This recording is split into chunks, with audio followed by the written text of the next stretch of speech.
Ils ne veulent pas que vous sachiez cela, mais je vais le révéler maintenant. Ce que Wolf Messing a vu ne l'a jamais quitté. Préparez-vous, car cela va bouleverser tout ce que vous croyez sur la vie, la mort et sur Dieu. Un secret a été gardé sous silence pendant des décennies, et ce que vous allez entendre maintenant est si puissant que beaucoup ont tenté de l'effacer de l'histoire. Messing, l'homme qui a défié Staline, Hitler et la science, a fait une révélation surprenante sur l'autre monde, sur les âmes qui ne meurent pas, et sur la force divine qui régit l'univers. Alors respirez profondément, ouvrez votre esprit et dites-moi maintenant en commentaire d'où regardez-vous cette vidéo, parce qu'en ce moment même, quelque chose d'invisible pourrait être bien plus proche de vous que vous ne l'imaginez. Qui était Wolf Messing? Wolf Messing n'était pas un homme ordinaire. Né en Pologne d'origine juive, il a vécu durant les périodes les plus sombres de l'histoire moderne.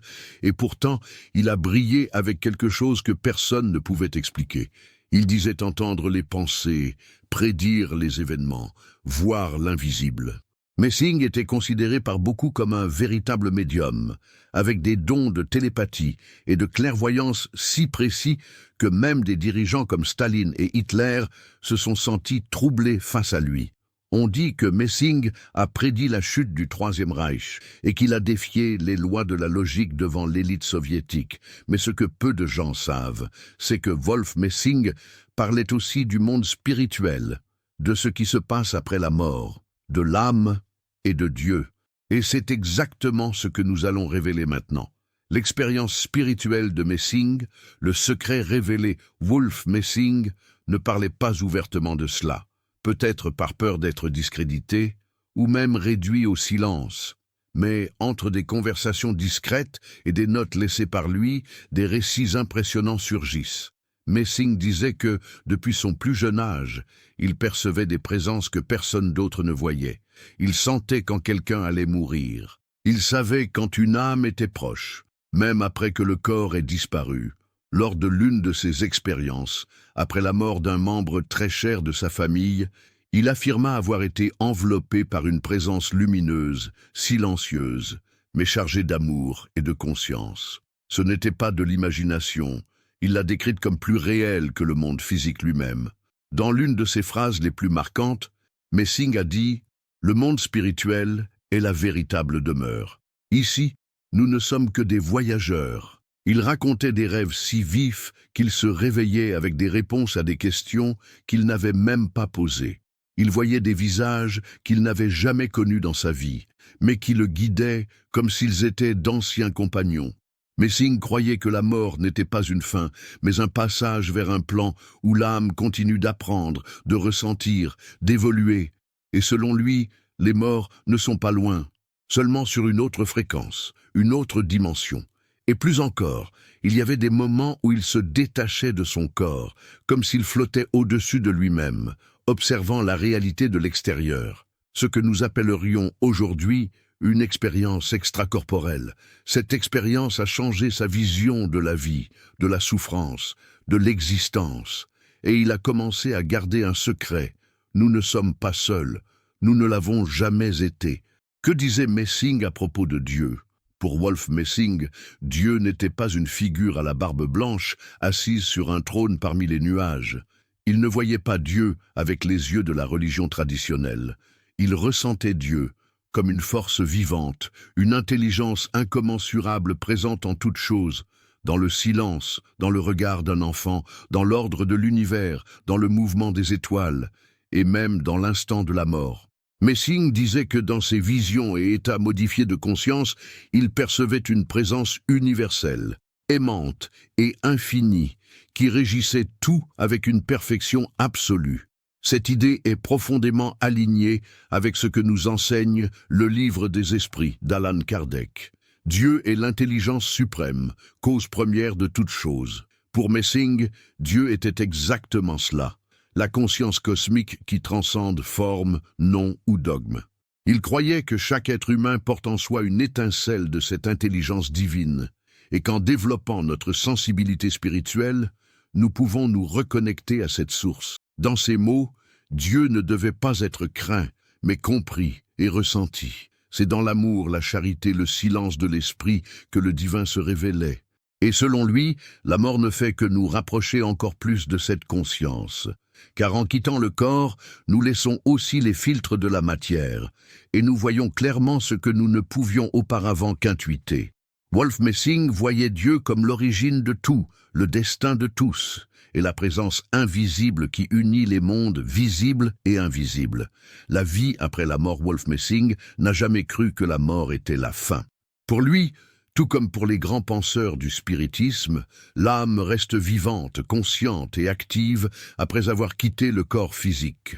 Messing disait que la conscience ne s'éteint pas. Elle traverse le voile de la matière et s'éveille dans un autre plan, un plan aussi réel que le nôtre, avec ses propres lois, niveaux, vibrations et hiérarchies. Dans ses expériences les plus profondes, il affirmait avoir ressenti la présence d'êtres chers déjà décédés. Mais pas comme des souvenirs, comme des présences réelles. Il disait que les morts ne sont pas morts, ils vivent simplement dans une autre dimension, avec un autre type de corps et de perception. Ces idées sont en résonance directe avec la doctrine spirit. Allan Kardec, dans Le ciel et l'enfer, a écrit « La vie future est la continuation naturelle de la vie présente, sans interruption de la conscience. » Et plus encore, les esprits continuent d'observer, d'aimer, de ressentir et d'évoluer. Ils communiquent, nous inspirent et sont souvent bien plus proches que nous ne le pensons. Wolf Messing croyait qu'en développant la sensibilité spirituelle, nous pouvions capter ces signes. Il disait lui-même que certains rêves sont en réalité de véritables rencontres entre les mondes. Et selon lui, la manière dont nous vivons ici détermine où nous irons ensuite. C'est pourquoi Messing prônait le bien, le respect d'autrui et la recherche de la connaissance, car tout cela construit notre chemin dans le plan spirituel. La mort, pour lui, n'était pas une fin, c'était un retour, la médiumnité et les dons de Messing-Wolf. Messing ne s'est jamais présenté comme un médium. Il ne se mettait pas d'étiquette, ne suivait pas de religion et ne recherchait pas la célébrité avec ses dons. Mais ce qu'il faisait laissait n'importe qui sans voix. Messing entendait les pensées, anticipait les événements, décrivait des faits qu'il n'avait jamais vécus, et à de nombreux moments, il semblait voir au-delà du temps et de l'espace. Selon la vision spirit, cela porte un nom, la médiumnité ostensive, une faculté naturelle qui peut se manifester de différentes manières et qui n'appartient à aucune religion. Selon Allan Kardec, nous sommes tous médiums à un certain degré, mais certains, comme Messing, naissent avec une sensibilité beaucoup plus développée. Le spiritisme nous enseigne que la médiumnité est un outil neutre et que sa valeur dépend de l'intention et de la moralité de celui qui la possède. Messing, même au milieu de gouvernements autoritaires et de pressions politiques, n'a jamais utilisé ses dons pour manipuler ou nuire. Au contraire, il les traitait avec respect, humilité et un profond sens des responsabilités. Il disait que ce n'était pas lui qui savait, il faisait seulement que recevoir. Beaucoup croient que Messing était assisté par des esprits supérieurs qui l'inspiraient et le protégeaient dans sa mission. Et c'est peut-être pour cela que, même face à des dirigeants comme Staline, il gardait la sérénité dans le regard et la fermeté dans les paroles. Sa médiumnité n'était pas un spectacle, c'était un service silencieux, souvent incompris, mais toujours aligné avec le bien. Que pouvons-nous apprendre de cela? En regardant la vie et les expériences de Wolf Messing, nous sommes invités à une profonde réflexion sur notre propre existence. Messing nous a montré que nous ne sommes pas seulement matière. Nous sommes des esprits, des êtres immortels en constante évolution. Il nous a enseigné que la mort n'est pas la fin, mais une transition, le passage vers une nouvelle phase de la vie, où nous continuons à grandir, à apprendre et à nous connecter à ce qui compte vraiment. Le monde spirituel est tout autour de nous, vibrant à des fréquences que nous ne pouvons souvent pas percevoir, mais qui sont toujours présentes. Et comme Messing l'a révélé, ce que nous appelons la mort n'est que le moment où nous nous libérons de la prison du corps physique et commençons à expérimenter une nouvelle forme d'existence, plus libre et plus connectée au divin. Par conséquent, Ce qu'il nous a laissé comme plus grand héritage est un appel à l'action.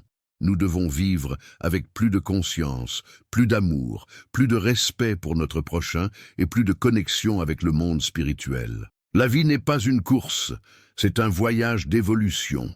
Et tant que nous sommes ici, nous devons être meilleurs, faire le bien et nous connecter à ce qui est éternel. Si la mort est une transition, que notre transition ici, dans ce plan, soit marquée par des choix qui reflètent notre véritable essence.